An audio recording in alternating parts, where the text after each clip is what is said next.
Good evening, everyone, and welcome to the 2026 Thresholds Gala. My name is Frank Haywood, and it's truly an honor to stand before you tonight as the co-chair of the Thresholds Gala Committee, along with my colleague, Sharon Neal. And I echo that welcome. Thank you all for being here. It's incredibly meaningful to gather in a room filled with people who share a deep commitment to mental health, housing, and recovery. Tonight we celebrate not only the life-changing work that Thresholds does every single day, but also the community that makes that work possible, each and every one of you. Now more than ever, your support is essential to ensuring that Thresholds continues to thrive and meet the moment. As a member of the Thresholds Board of Directors, I have the privilege of seeing firsthand the impact of the work and strength of this organization. It is powered by a shared belief that recovery is possible and that everyone deserves the opportunity to live a full and meaningful life. Before we begin, we'd like to recognize the incredible sponsors who make this event possible. Your generosity not only brings this event to life, but also sustains Threshold's vital work across the Chicagoland area. And a heartfelt thank you to all of our sponsors. Our presenting sponsor is Fifth Third Bank.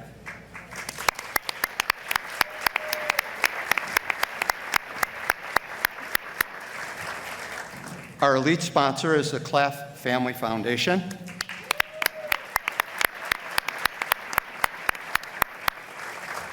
And our platinum sponsors, John and Bonnie Atkinson.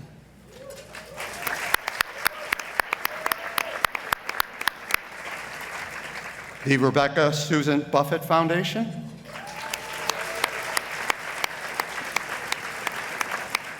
And Jim and Karen Frank.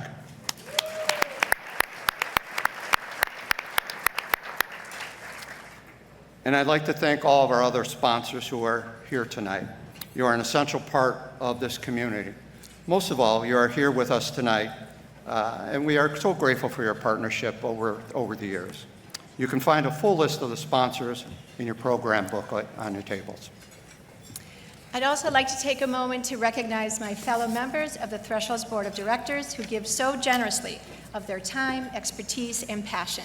If you are a board member, would you mind standing for a moment so that we can properly thank you?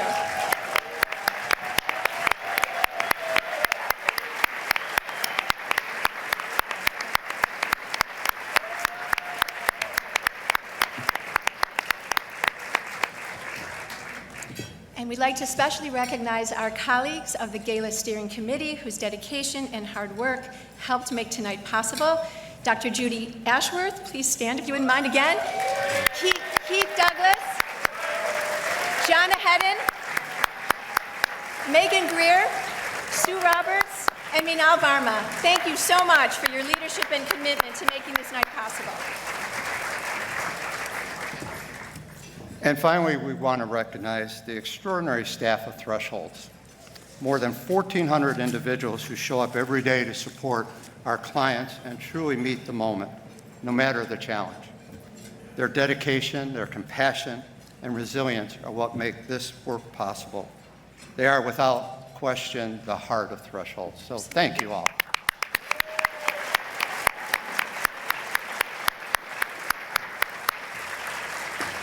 And I'd like to thank you again for being here tonight.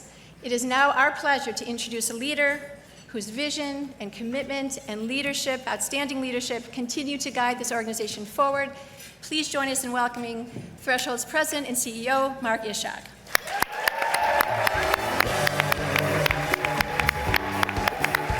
Exciting and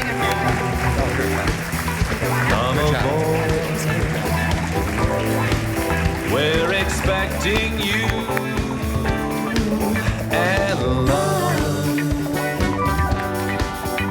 life's sweetest reward. Good evening, everyone. I know the Love Boat is cringe for some of you young people, but for anybody in their 60s or older, I hope you appreciate and welcome. Welcome to the Love Fest, the Thresholds Love Fest. And apparently today is actually Thresholds Day, April 23rd, 2026. Thanks to the proclamation issued today by Governor J.B. Pritzker in honor of our amazing work. So thank you, Governor, for recognizing us today.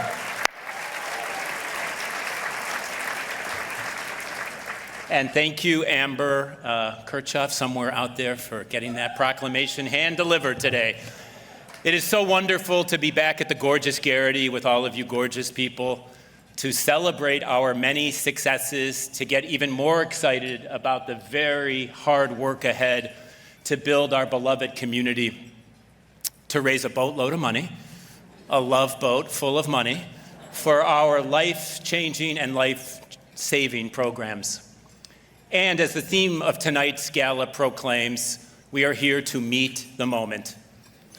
I want to start my remarks by thanking our gala committee co-chairs, Frank and Sharon, who you just met, and all the terrific committee members. You are a gift.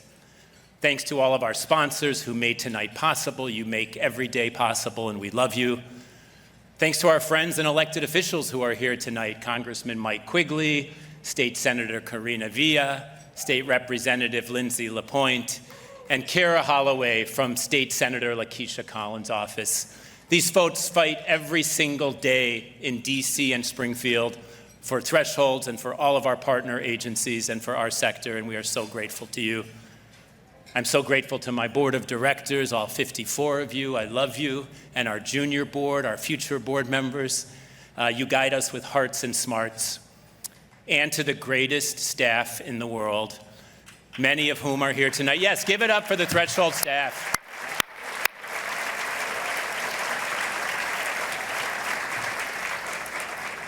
Many of whom are here tonight, and you met them at check-in, and others who made tonight happen, and some whom you'll meet in video in just a few minutes.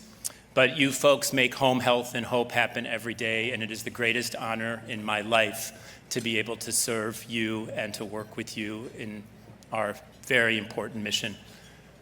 But most importantly, I want to give thanks to those that we serve, the 13,000 men, women, and children who are the reason that we get up every single day, all 1,400 of us. They are the reason we lead with love. They are the reason we show up. And they are the reason we fight like hell for what is right.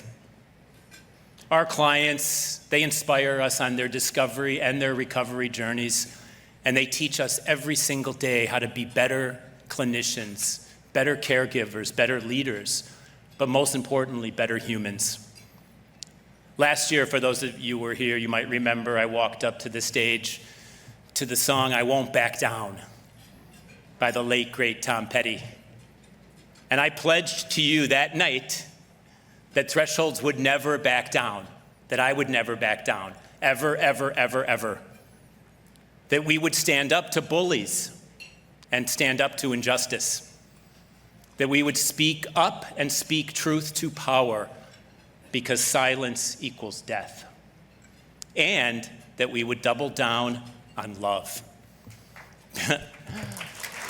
Thank you. Because love and good power would power us through the very darkest days, and we've had many the last year and a half. But love and power have powered us through, and here we are still standing, and we are more energized than ever. I saw one of my heroes, Father Greg Boyle, the founder of Homeboy Industries. I can't see the screens. Is he up there? Okay, good. I saw Father Greg Boyle a couple of weeks ago out in LaGrange, where I live, and one of the homeboys said, "If love were a place, it would be called Homeboys." Well, I smiled broadly, and I'm sitting right in the front row, and I thought, I'm going to steal that. And I actually thought for a split second that he stole that from me. Because if love were a place, it would be called Thresholds. Actually, let me rephrase that. Love is a place called Thresholds. There are no ifs, ands, or buts about it.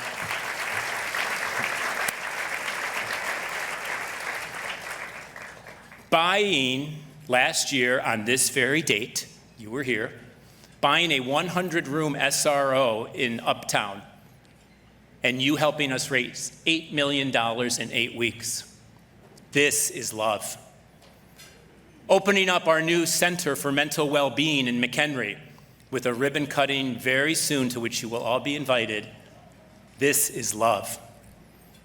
Helping our staff, our clients, and much of the community in Kankakee in the immediate aftermath of the devastating tornado and hailstorm last month. This is love.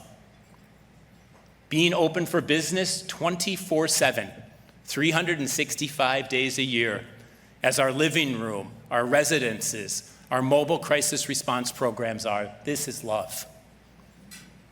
Passing legislation that expands mental health coverage for millions of people in Illinois with commercial insurance.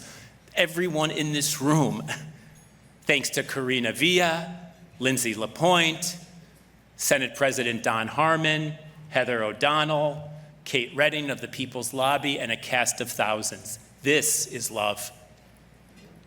Stopping $2 billion in federal mental health program cuts earlier this year, $2 billion through fierce advocacy and fierce media attention. This is love. Fighting against Medicaid cuts and developing concrete plans to make sure that none of our clients, none of Rosecrance's clients, none of NAMI's clients, that none of our clients lose this critical coverage next January. This is love. And preventing HUD from moving forward on housing policy changes that would make 170,000 people, including 40,000 people in Illinois who currently have housing, homeless. Preventing this is love. This is Love is also the title of my favorite song of all time by Mary Chapin Carpenter. Yes, I'm old. Love Boat, Mary Chapin Carpenter. But if you ever need to hear a voice in the middle of the night, when it seems so black outside you can't remember light ever shone on you or the ones you love in this or another lifetime. And the voice you need to hear is the true and the trusted kind with a soft, familiar rhythm in these swirling, unsure times. When the waves are lapping in and you're not sure you can swim, well, here's the lifeline. If you ever need to feel a hand take up your own, but least expect it and want it more than you've ever known, well, baby, here's that hand, and baby, here's my voice that's calling. This is love. All that ever was and will be, this is love. Thresholds is that voice. Thresholds is that hand. Thresholds is that lifeline. And you, all 600 of you, you are that voice, you are that hand, and you are that lifeline. And all together, we are love.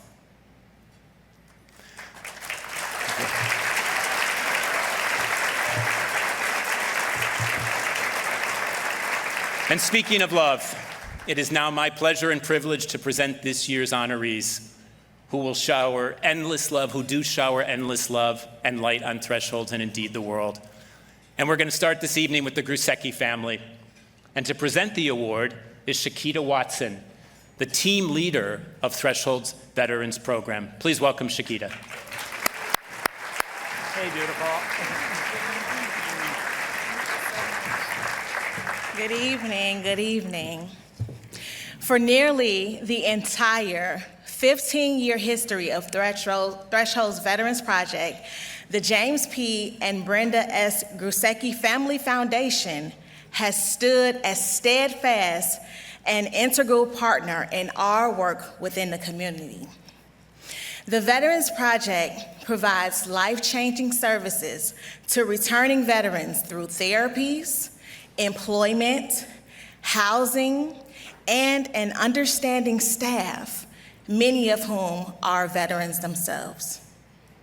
This year, when we communicated the need for increased private funding support for the Veterans Project, Jim and Brenda not only answered the call, but also generously gave nearly double the support they provided the previous year.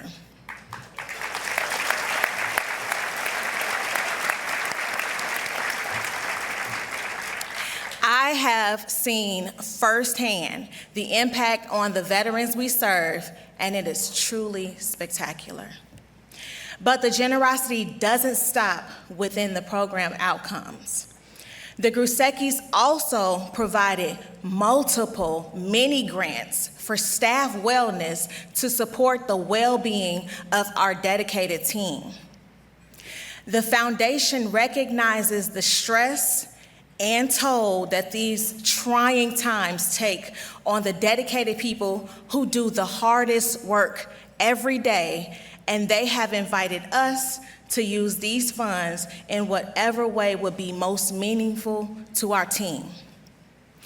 I feel privileged to work with a partner who not only cares about the program that they fund, but also about the people doing the work. Accepting this award on behalf of the foundation is Matt Grusecki.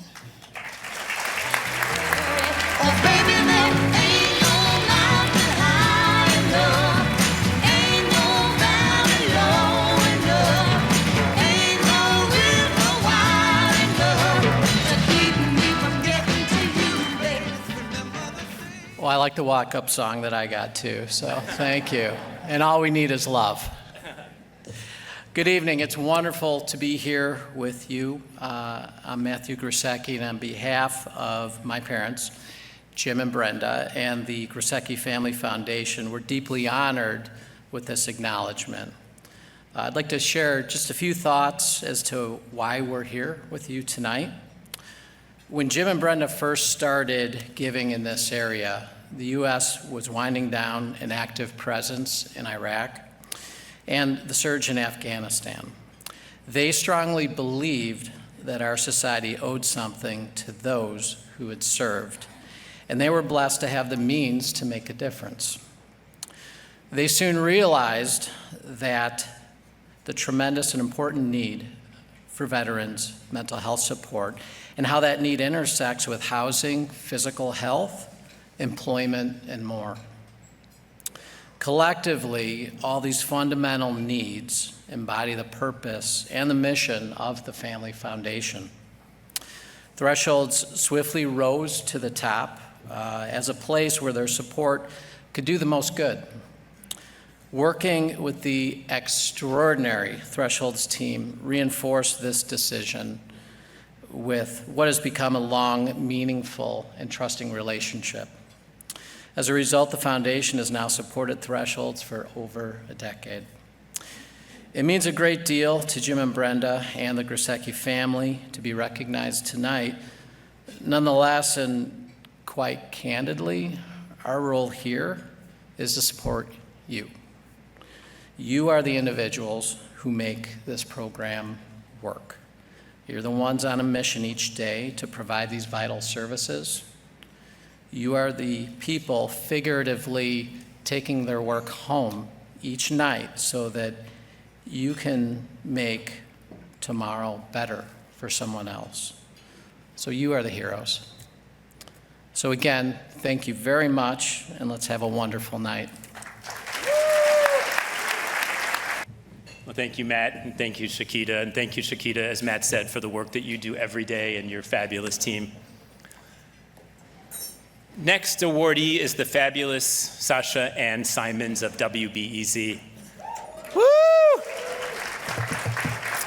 I've had the pleasure and privilege of speaking with Sasha Ann many times over the last few years actually, on her show In the Loop, and previously on her show called Reset. Through her work, Sasha Ann provides a platform for critical conversations in behavioral health, exploring how mental health and substance use and housing and policy and funding shape our very communities. Her incredible insights and her deep, deep compassion make these often complex issues so much more accessible to a wide variety of listeners from all walks of life. Sasha Ann could not be with us tonight. She got called out on an assignment. But the media pro she is, she prepared her thank you remarks in this video. Thank you so much. I'm truly humbled to receive this honor from Thresholds. As a journalist, I've spent years listening to people share some of the most difficult moments of their lives, stories of mental illness, of homelessness, of being overlooked or unheard. And many of those stories have changed me. What I've learned is this: no one is defined by their hardest day. Behind every headline is a person with dignity, with hope, and with a story that deserves to be told with care. I think about that principle every time I book a guest for our morning show on WBEZ. And I'm so inspired by Thresholds and the work that you do. You live that truth every day. You meet people where they are, and not with judgment, but with compassion and belief in what is possible. So this award, in my view, it belongs to the people who trusted me with their stories, and to all of you who continue to fight for them. I'm so proud to share the honor with you. Thank you for seeing people and for reminding the rest of us to do the same. And thank you, Thresholds, in this moment for seeing me.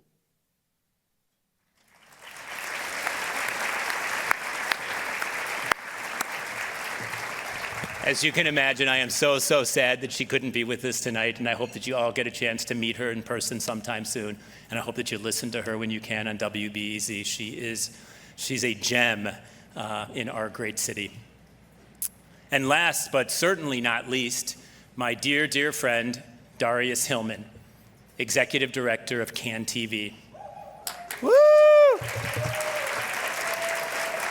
And as much as I want to present this award, I am inviting Thresholds board member Suzette McKinney and Thresholds Chief of Community Engagement and Equity, both of whom, Dee Atkins, both of whom are very familiar faces on CAN TV, asking them to do the honors tonight. Suzette and Dee Atkins.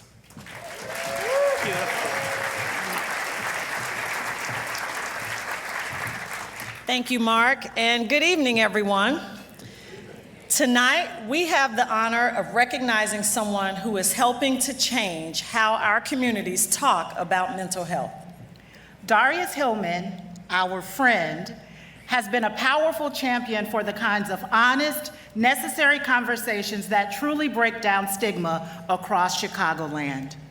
Whether he's sharing practical ways to manage media overwhelm or digging into complex policy conversations around housing and homelessness, his viewers on CAN TV know that he doesn't shy away from the hard topics.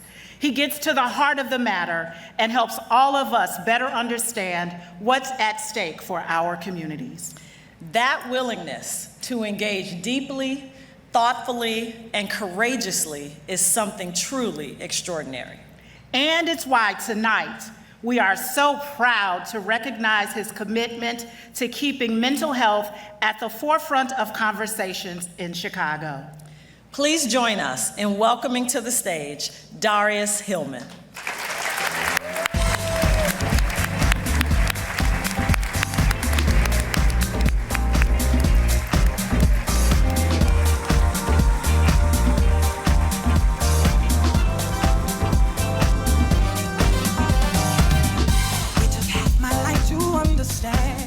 Okay. My God, there is a 13-year-old Black, gay, deliciously awkward kid inside of me right now going crazy. Saying things like, can you believe we are standing on this freaking stage and that we are seen as part of a community? It is important for me to say this. CAN TV, we talk about being Chicago's community television and the power of community. This is the power of community. It's not happenstance. Every time something is happening in this city, and my goodness, this city has been citying. We have had Mark on, Suzette on. Dee and Suzette will be guest co-hosting our flagship news and public affairs show, Chicago Newsroom, next week. And while I'm not supposed to announce it, we are going to be naming 2 new permanent guest hosts of that flagship show. I can't say the names yet. Hey, Suzette. But I just want to say this to you all. Thresholds is walking the talk. Our community looks to Sterling coming on talking about mental wellness, Mark coming on talking about how they are not alone. Someone is going to fight for housing. Someone's going to fight to make sure mental wellness stays top of mind. Dee is on talking about wellness, talking about safe spaces. This is true work. We are stewards. I am so proud of this. And I want to leave you with this. The 13-year-old me in me wants you to know this. There is safety. There is joy. There is solidarity. There is humanity. There is answers. And my God, there is love in community. Thank you, Thresholds, for being community and creating these spaces for us all to be in community together. I couldn't be more thrilled and more honored. Thank you so much.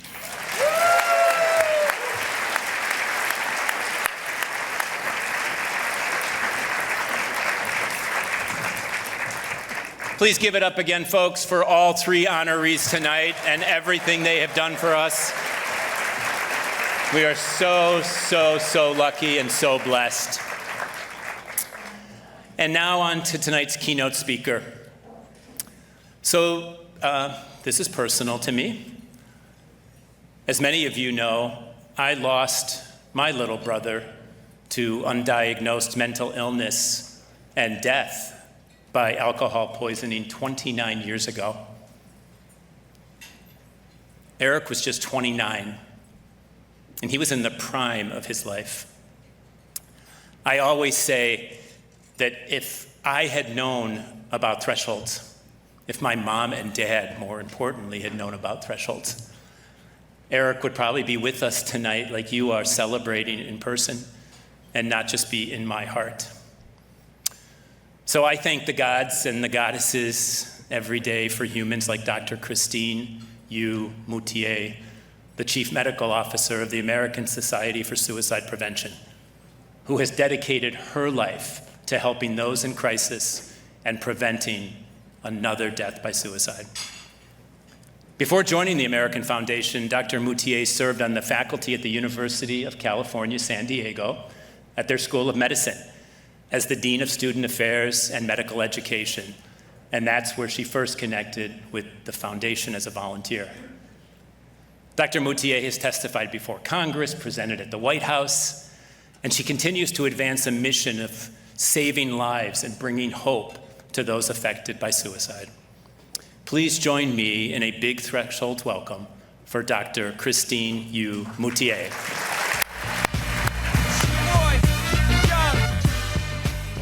Thank you so much. What an honor to be with you all. Thank you, Mark, the Thresholds team, the board of directors, and this esteemed audience.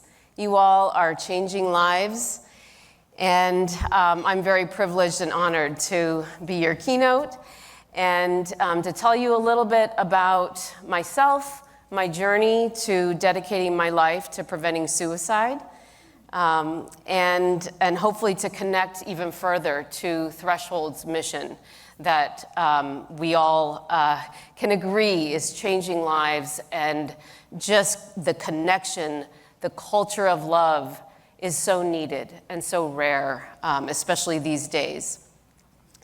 So I'd like to start by sharing a little bit of my own story and my personal background, because as a psychiatrist and a dean in a medical school, it's not necessarily a given that one would turn their entire life's work to preventing suicide, which I have.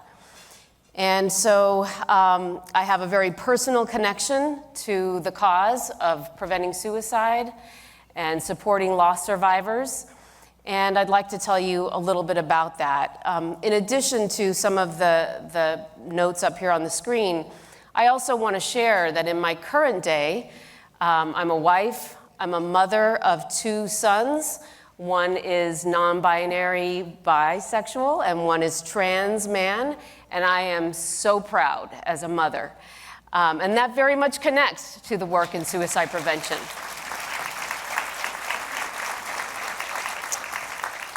So I'd like to start by just sharing some personal background about my own journey.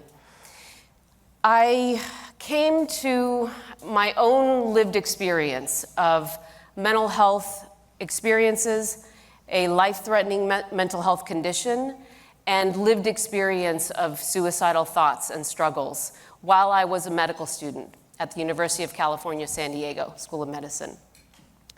Now, some of the seeds had already been planted earlier in my life.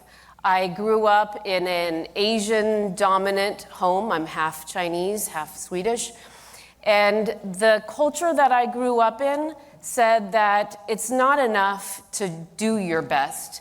You have to be the best. You earn your right to take up space in the world, to breathe air, by achieving.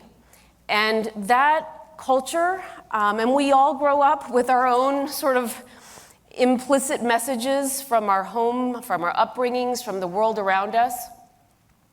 That all worked for me until it didn't anymore. And that happened while I was in medical school, where the culture of achievement and my own internalized sort of perfectionism came to a major head. I developed a serious mental illness, an eating disorder, that was really the result of suppressing feelings because there was no place for feeling them, expressing them. It was not acceptable. I had never learned how to do that as a young child. And that became, frankly, a life-threatening experience. Isn't it odd how the culture around us can create a life-threatening situation just by remaining silent? And that's that culture of silence. So I tried to leave medical school at that time because I thought I was in a crisis. I felt always different in a way than my colleagues there for various reasons, and I tried to leave and drop out. My dean wouldn't let me, thankfully. It's not that she really understood what I was going through because I was probably not making sense when I walked into her office and in a big crisis at the end of my second year. But I took a year off. During that year, I didn't know if I was going back. I was actually petrified to go back. But I got treatment and I got therapy for the first time in my life, and it changed me. It not only helped to heal my life-threatening mental health condition, but I think of it as it changed my internal operating system because my brain had been, my thought life had been wired in such a way that these internalized messages that I was living by, the beliefs that were even kind of invisible to myself, became recognized during therapy. And I realized how they did not make sense. I had great compassion for anyone in the world around me. I could give grace to anyone. Why couldn't I offer that to myself? So what then happened is that just a few years later, I did go back to medical school. I finished med school. I went into psychiatry residency training. I discovered my love of helping people with mental illness, maybe not surprisingly. And chief resident year, joined the faculty 4 years into my faculty role, oddly in a way, because normally you have to have a few more gray hairs by the time this happens. I got a job in the dean's office as Dean for Medical Education and Student Affairs. My life had come full circle within a very few short years of a very life-threatening, feeling unfit moment in my life. And so I essentially was carrying a very hidden, still to that point, and secret passion for physicians and other health professionals that if we cannot take care of our own mental health, we're not going to do right by our patients. We will not reach our full, authentic self in terms of our own personal development, and we will not be able to remain empathic and really aspire to the healing that drew us to medicine in the first place. And I really believed in that connection. But because the culture of academic medicine was, and to some extent to this day still is, very toxic and unwelcoming and not very understanding about mental health struggles, all of that was still sort of remaining secret. Well, by the time I became a dean, that happened to be in about 2004, in the middle of a decade where UCSD was experiencing a series of losses of physicians to suicide, over a dozen over the course of that decade. And I hope that that is higher than typical, but it may not be. And so I was able to start a suicide prevention program for my colleagues, essentially, and for the learners at UCSD. During that period of time, I felt the disconnect between that culture of, in a way, achievement culture, where you present the brave, cool face, I don't need to study that hard, this all comes easy. That culture is toxic for everyone, because everyone faces human struggles. Life throws curveballs to all of us. It doesn't matter if you have a mental health condition or not. Life is full of challenges and unexpected events. So that passion, though, in me allowed me to take the step to start telling my story. By then, I had realized, probably because when you go through your own lived experience journey like that, and you have that kind of transformation, and I think especially early in one's life, I feel I wouldn't wish that experience on anyone, and yet for me it was so transformational and so life-changing that that journey really allowed me to take risks. So I started to tell my story as a welcome to the incoming medical students, to try to help the parents of incoming medical students know how the resources around were going to support their students, and that essentially speaking up, that we expect people to need a hand and to need support, if not mental health treatment. That is more the norm and actually should be the norm. So I did learn that psychological safety that you can create by telling your own story can become a superpower. And in that way, I did find that vulnerability can actually be a superpower. Thank you.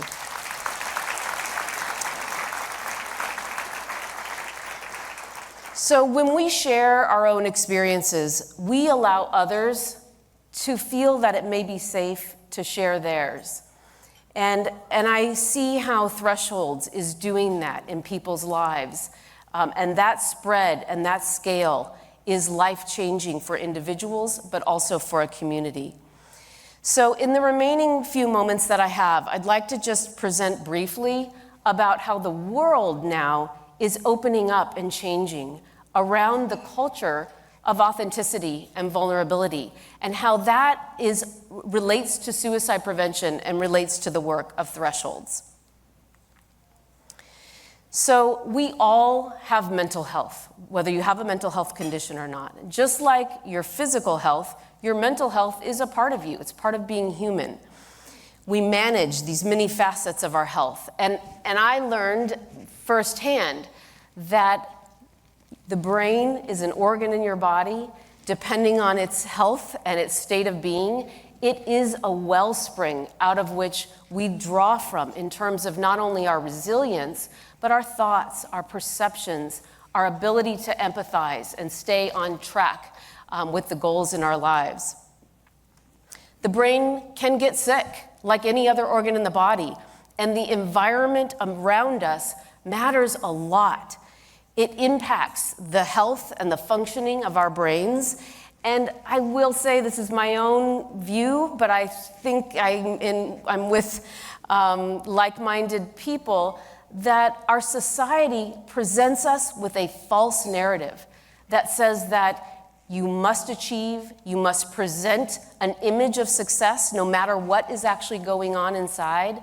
And that discord between the external and the internal can actually create incredible tension and can become life-threatening. So this culture that we're all living in, fame and flash over substance and just the daily discipline of finding purpose and meaning and supporting those around you, all of these aspects can create insecurities, can really actually accentuate anxiety and ill health for our society. So I think of mental health certainly as an individual thing, but I also think of it as a societal one, that we can make a difference when we actually address the culture around us. Now, when it comes to stigma, we are in a moment of massive cultural shift. I sense it here in the room, and if you're attuned to this, as I think we all are, you'll notice that people across sports and entertainment and politics, all sorts of individuals are telling their own stories of mental health experience, addiction, recovery, and also suicidal experiences and loss of loved ones to suicide. And that narrative, that storytelling, helps to lower the stigma and helps us all to realize that it's part of being human.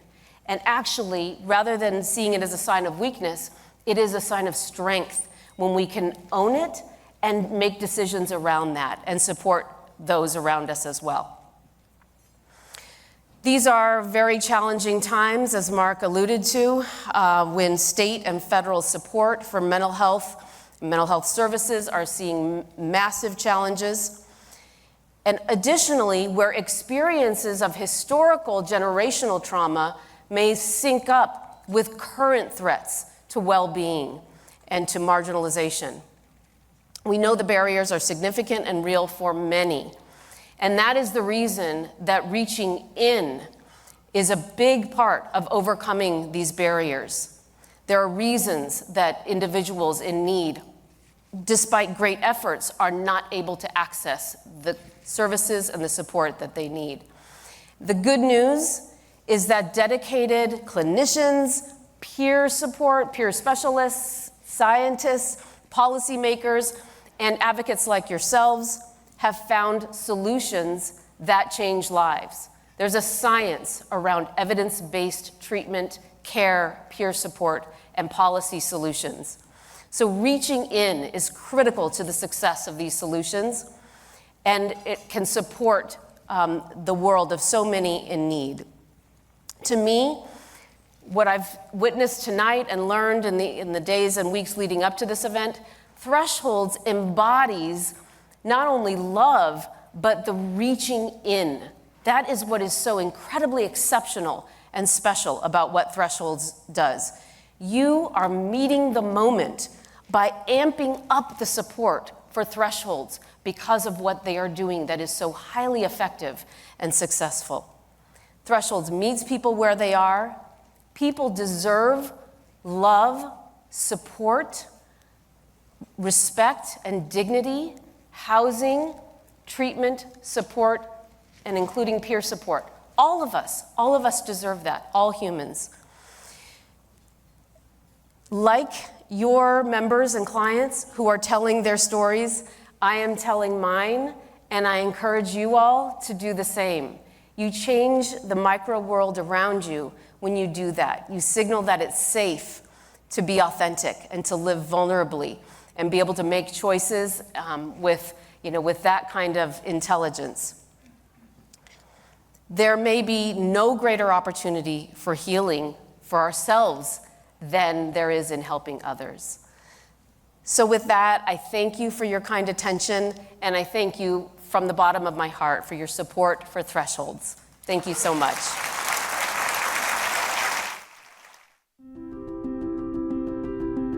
Honestly, before Thresholds, it was looking very dim. I was starting to lose a lot of hope. I wasn't on medication, so I was really out there. Super manic, super paranoid, super schizophrenic. I have such bad racing thoughts that I gotta go and do something to get myself calm. I wasn't taking care of my health. I wasn't eating. I was in bad shape. I thought I'm gonna die homeless, but I was wrong, thank God.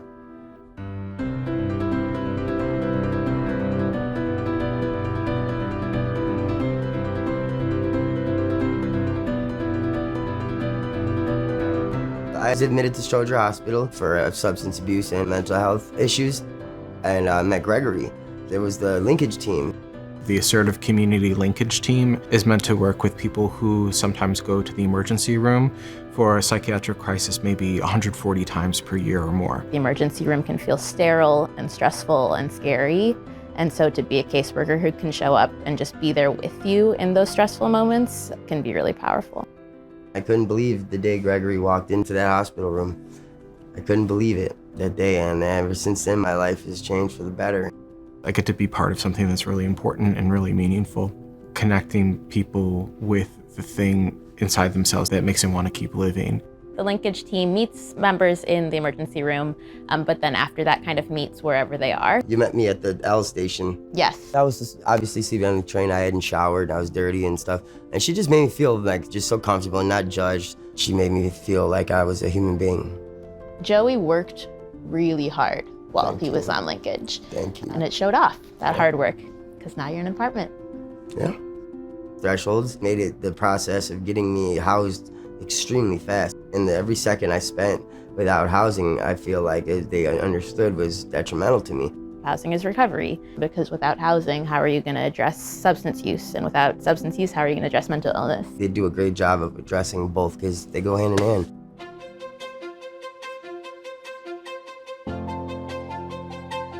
I didn't want to go to the psych ward. I was real depressed one day. My friend told me about the living room, so I decided to come over here. The living room is a crisis recovery center.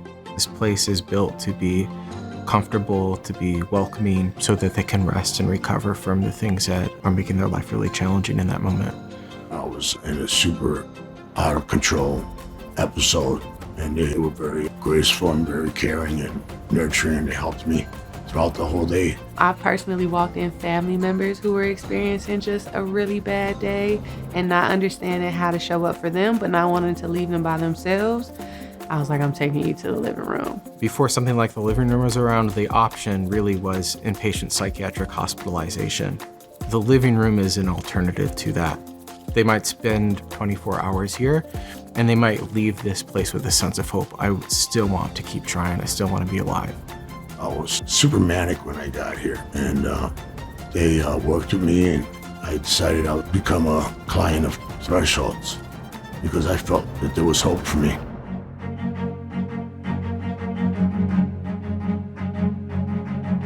Mobile crisis response is just that. It's a group of neighbors who are showing up for you in any response that you need in a crisis. We assess them over the phone and see what's happening, what's going on, what is their mental status like. How long have you been feeling like this? Since your breakup? Okay. It could be that someone's just having a really bad day and they just need to talk.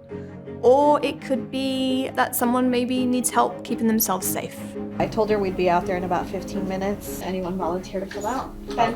All right, sounds good. We're meeting people where they're at. We meet people in their homes, in the street, in a restaurant, and we help de-escalate them and calm them down and hopefully get them in a good mental health space so they can keep functioning within their space. Every time we end an intervention with a member, we follow up with them to provide them further resources, as well as make sure that they're okay. Well, what are some coping mechanisms that you've been using? The ultimate goal, of course, for us and for all of Thresholds is that the member is left safe in their own community. Our job as crisis workers is to meet people where they're at and walk with them through their own journey. And our team has stepped in there and worked with those individuals and seen them get housed and seen them get connected to teams and make steps in the recovery. You know, Thresholds is a company that just doesn't give up on people. I'm just happy with who I am and how I'm getting better. I started coming to the therapy almost religiously. I got my regimen of my medications. I started painting last year. I didn't even know I could paint. I'm developing again. I'm growing again. Yeah, oh wow, what a difference Thresholds has made in my life. It's really the difference between life or death, I feel like, for me. Literally, treatment for my addiction is the fact that I got housing. And so we do need investment in our mental health. We do need investment in housing. We do need investment in treatment programs because it does work in the end. I think you seem a lot more confident than you did a year ago. Thank you. A lot more comfortable in yourself. And also just I'm so proud of you. Thank you. See, I'm most proud of who I am today. It's been work, but I'm just glad I found Thresholds.